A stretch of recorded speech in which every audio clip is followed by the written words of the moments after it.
চট্টগ্রাম অঞ্চলে আসলে দুর্ঘটনাগুলোর কারণ কি কি বলে মনে হচ্ছে আপনার কাছে? সেই জায়গায় আছি। এখানে আমরা আসলে যেটি দেখছি যে এই সড়কটি সন্ধ্যা নাগাদ আসলে যে পরিমাণ ব্যস্ত হয়ে পড়ে, তবে সেখানে যতটুকু আসলে নিরাপত্তার বিষয়টি সড়কে চলাচলে সেই জায়গাটি একেবারে আমরা এখানে বালায় দেখছি না।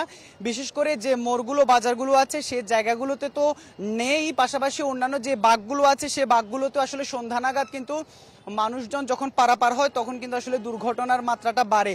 এছাড়া পাশাপাশি আরেকটি যেটি বিষয় সেটি হচ্ছে বাসে বাসে যে সংঘর্ষ, অর্থাৎ মুখোমুখি যে সংঘর্ষ, সে বিষয়টি কিন্তু গতকালকেও কিন্তু আসলে একজন নিহত হয়েছে।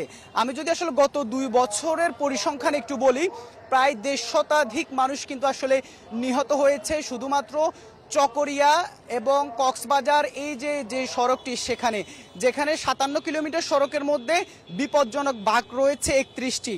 এছাড়া যে আপনি জানেন আসলে সবচেয়ে মর্মান্তিক একটি সড়ক দুর্ঘটনা ঘটে গেল 8 ফেব্রুয়ারি, যেখানে আসলে একই পরিবারের 5 ভাই নিহত হয়েছিলেন।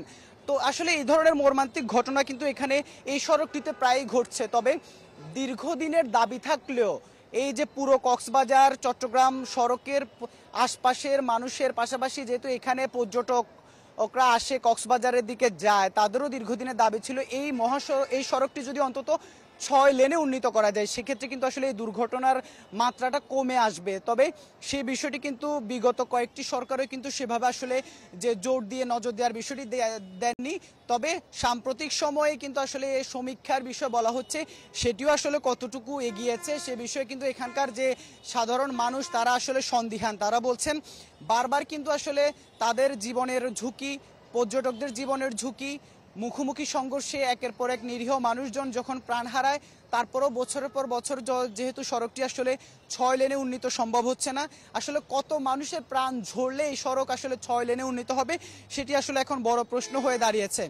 আর এখানে যে আমরা যে বাজারগুলো রয়েছে সে বাজারগুলোতে আপনি যদি এখনকার চিত্র দেখেন যে আসলে একেবারে যা তা অবস্থা, অর্থাৎ কোনো ধরনের ব্যবস্থাপনা নেই। ওভারব্রিজ যে বাজারগুলোতে 2-1টি ওভারব্রিজ থাকলেও সেগুলো কিন্তু আসলে সেভাবে আসলে ব্যবহার করছে না মানুষজন, অর্থাৎ মানুষের মাঝে যে সচেতনতা সেটি যেমন কম, পাশাপাশি যে সড়কের যেহেতু দুমুখী সড়ক, অর্থাৎ এক সড়ক দিয়ে অর্থাৎ 2 ধরনের যানবাহন চলাচল করে, সেক্ষেত্রে মুখোমুখি সংঘর্ষ মানুষের। আর পাশাপাশি আরেকটি বিষয় হচ্ছে যখন অন্ধকার হয়ে যায় তখন কিন্তু এই সড়কের বিভিন্ন জায়গায় লাইটেরও অভাব থাকে, তখন কিন্তু চুরি ছিনতাইয়ের মতো ঘটনাও ঘটে, ডাকাতির ঘটনাও ঘটে। সব কিছু মিলে এখানকার মানুষজনের প্রত্যাশা এই সব কিছুকে যেন আসলে জোর দিয়ে দেখা হয়, তাদের যেন নিরাপত্তার বিষয়টিকে সরকার একটু জোরালোভাবে দেখে। আজিম নিহাদ, আপনার কাছে জানতে চাইবো যে কক্সবাজার অংশে দুর্ঘটনাগুলোর কারণ কি বা ঝুঁকিটা আসলে কতটা?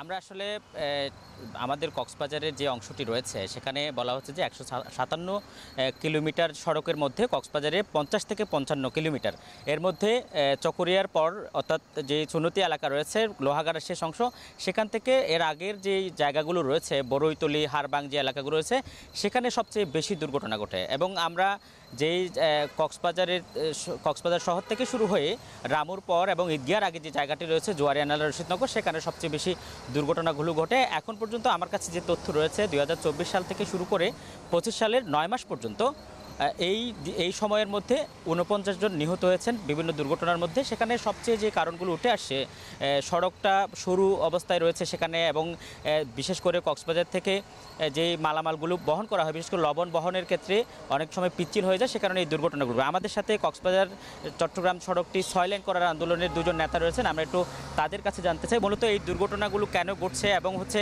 আপনারা দীর্ঘদিন ধরে আন্দোলন করছেন, কেন 6 লেন করছে না সরকার?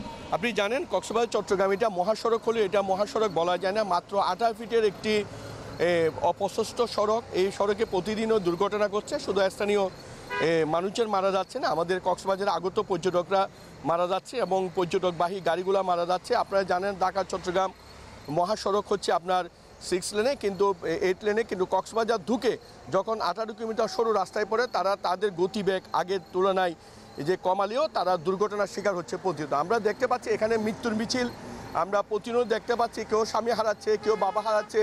এভাবে আমাদের কক্সবাজারে প্রতিদিনও কোনো না কোনো মায়ের বুক খালি হচ্ছে।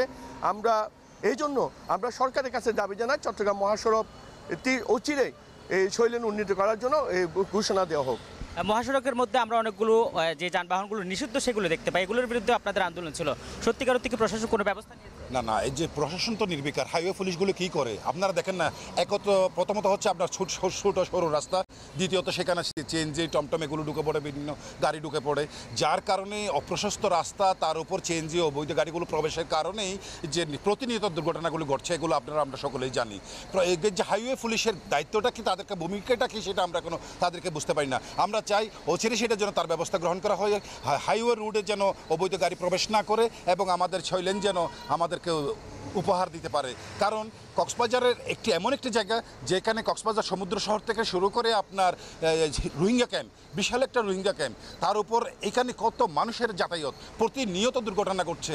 সেই বাংলাদেশের সৃষ্টির পর থেকেই এই রাস্তাগুলো সংস্কার হয়নি। প্রতিটি বাঁক, প্রতিটি মোড় আপনি দেখেন সরু, যে দেখেন এত সরু অঞ্চল যেখানে, তার কারণে আমরা তার প্রতিবাদ জানাচ্ছি। ধন্যবাদ। আমরা কথা বলছিলাম ছয়লেন আন্দোলনের দুজন নেতার সাথে, তারা দীর্ঘদিন ধরে আন্দোলন করে যাচ্ছেন, কিন্তু এখন পর্যন্ত সরকারের তরফ থেকে সঠিক কোনো উত্তর আসেনি যে এই সড়কটি কখন নাগাদ ছয়লেন করা হবে এবং এই মৃত্যুর যে ফাঁদ তৈরি হয়েছে কক্সবাজারের মানুষ এবং সারা বাংলাদেশের মানুষের জন্য, সেই ফাঁদ সত্যিকার অর্থে কখন বন্ধ হচ্ছে এবং কখন ছয়লেন হচ্ছে, সেই উত্তর কক্সবাজারের মানুষের কাছে এখনও পৌঁছেনি।